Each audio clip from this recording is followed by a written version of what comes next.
Hi, I want to share with you a different way to set up your van. Um, in my case, if I were not traveling with such a large dog, I would probably have my set up this way because it would be way more convenient for accessing um, all of the kitchen. So I'm at the back now, looking from the back to the front, and as you can see, I have moved up my bed to the front where the front passenger seat used to be. Right now it's in the seating position. Um, but with the bed up there, you would have lots of access to all of your power supply, your oven, your storage, and your freezer. Underneath this freezer, by the way, I just have a table there right now, and I have a whole bunch of things stored underneath it, such as raincoats, rain boots, things of that sort that I'm not using every day. Okay, I'm going to go around now to the front to show you what it would be look like if I were sitting from the front bed and looking backwards. So I have my table connected here today, which would also come in really useful if you had your bed at the front. I haven't been using my table too much on this trip. It's just been stored in my food cupboard, so I am going to move it back out of the way right now for a second.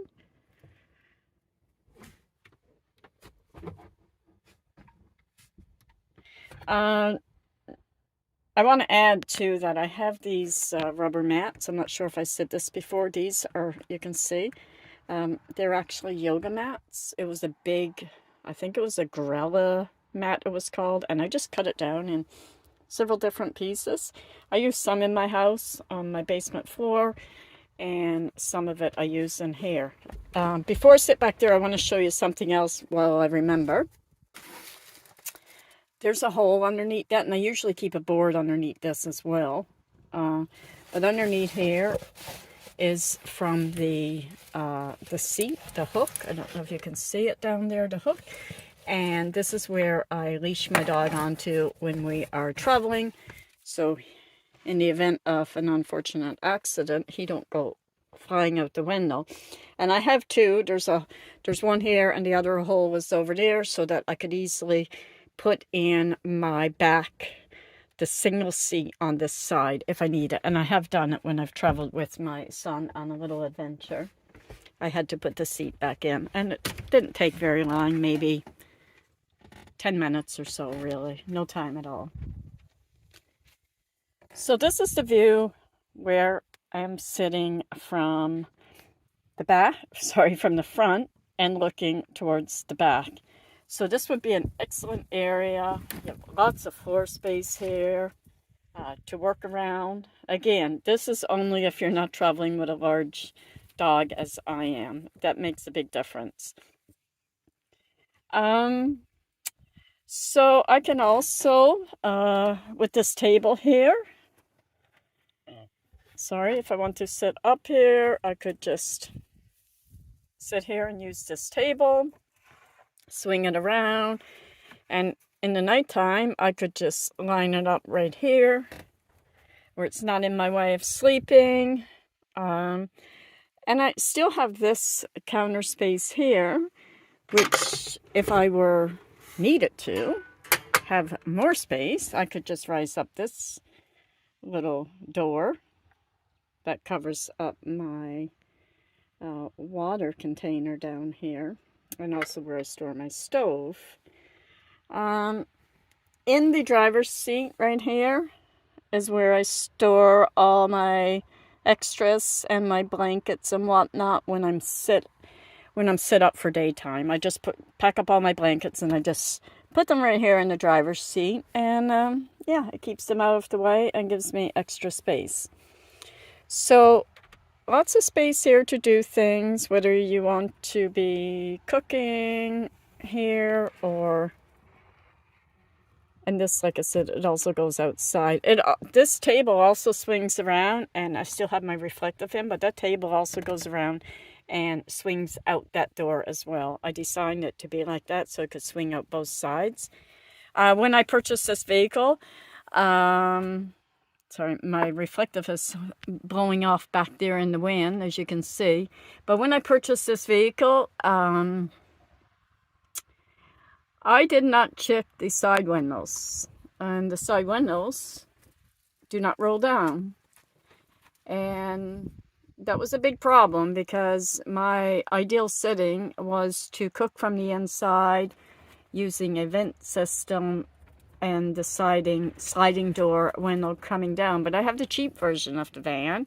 I believe it's just an SE, and yeah, the windows don't come down. I didn't realize it until I had the van purchased and brought it home, so it was too late then.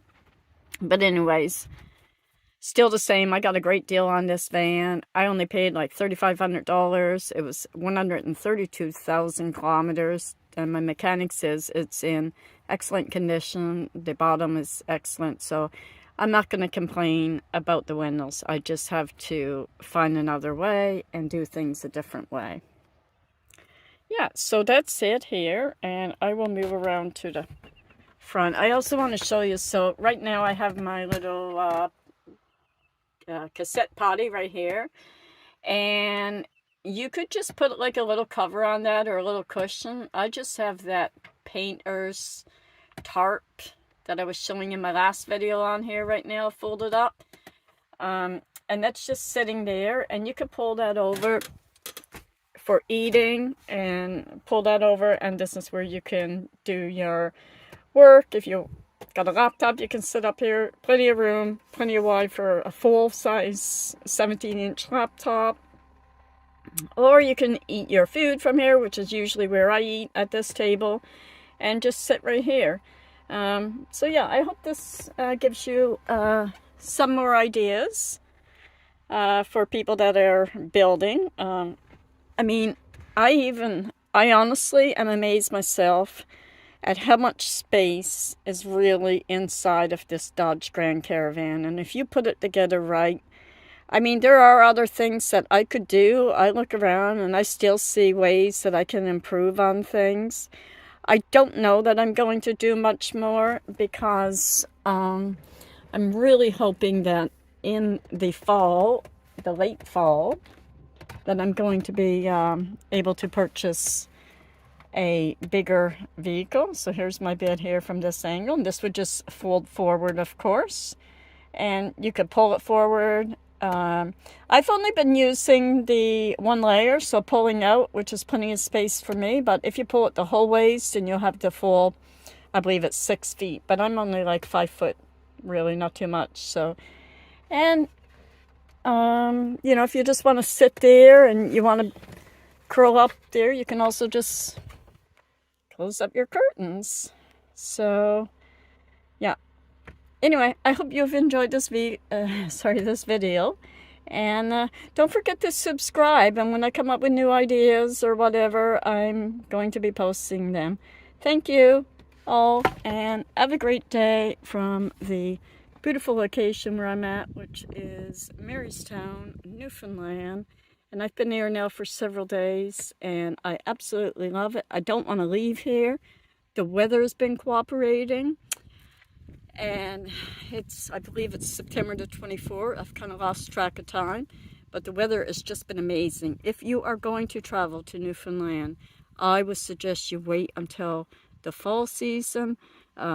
It's cheaper to travel then, the gas prices go down, and they usually give a discount on the ferry. But like in the last video that I showed, make sure that you do check your beds on the ferry and not end up with a dirty bed, as I did. So anytime I can provide any helpful information, and if you have any questions about anything, please don't hesitate to ask. Thank you, and have a great day. Bye.